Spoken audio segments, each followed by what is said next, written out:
Hi all welcome to footy arena. കഴിഞ്ഞ മത്സരത്തിൽ എതിരില്ലാത്ത 3 ഗോളുകൾക്കായിരുന്നു സാന്റോസ് നോർത്ത് വെസ്റ്റിനെ പരാജയപ്പെടുത്തിയത്.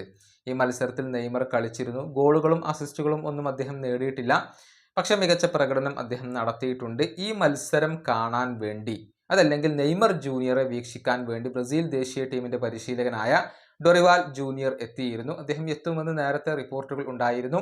മാത്രമല്ല ബ്രസീൽ ദേശീയ ടീമിന്റെ ഫിസിക്കൽ ട്രെയിനറും ഫിസിയോളജിസ്റ്റും നേരത്തെ ട്രെയിനിങ് ക്യാമ്പ് സന്ദർശിക്കുകയും നെയ്മറെ വിലയിരുത്തുകയും ചെയ്തിരുന്നു എന്നുള്ളതാണ്.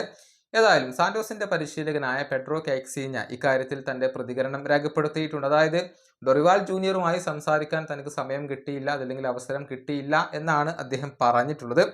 പക്ഷേ എല്ലാ നിലക്കും CBFുമായി തങ്ങൾ സഹകരിക്കുമെന്നും ഇപ്പോൾ പെഡ്രോ പറഞ്ഞിട്ടുണ്ട്. അദ്ദേഹത്തിന്റെ വാക്കുകൾ ഇങ്ങനെയാണ്: ഡൊറിവാൾ ജൂനിയറുമായി ബന്ധപ്പെടാനോ സംസാരിക്കാനോ കഴിഞ്ഞിട്ടില്ല. ട്രെയിനിങ്ങിൽ ഫിസിയോളജിസ്റ്റും ഫിസിക്കൽ ട്രെയിനറും ഉണ്ടായിരുന്നു. CBFന് മുന്നിലും ബ്രസീൽ പരിശീലകന്റെ മുന്നിലും എപ്പോഴും ഞങ്ങളുടെ വാതിലുകൾ തുറന്നു കിടക്കുക തന്നെ ചെയ്യും. തീർച്ചയായും ഞാൻ ഏറെ ഇഷ്ടപ്പെടുന്ന ഒരു പരിശീലകനാണ് അദ്ദേഹം. അദ്ദേഹവുമായി സംസാരിക്കാൻ കഴിഞ്ഞില്ല എന്നത് ദുഃഖകരമായ ഒരു കാര്യമാണ്. പക്ഷെ എന്ത് വിവരങ്ങൾ നൽകാനും ഞങ്ങൾക്ക് മടിയില്ല. അവർക്ക് അതിനുവേണ്ടി ഞങ്ങളെ സമീപിക്കാവുന്നതാണ്. ഇതാണ് ഇപ്പോൾ പരിശീലകൻ പറഞ്ഞിട്ടുള്ളത്. അടുത്ത മാർച്ച് മാസത്തിൽ വളരെ പ്രധാനപ്പെട്ട 2 മത്സരങ്ങൾ ബ്രസീൽ ടീം കളിക്കുന്നുണ്ട്. എതിരാളികൾ അർജന്റീനയും കൊളംബിയയുമാണ്.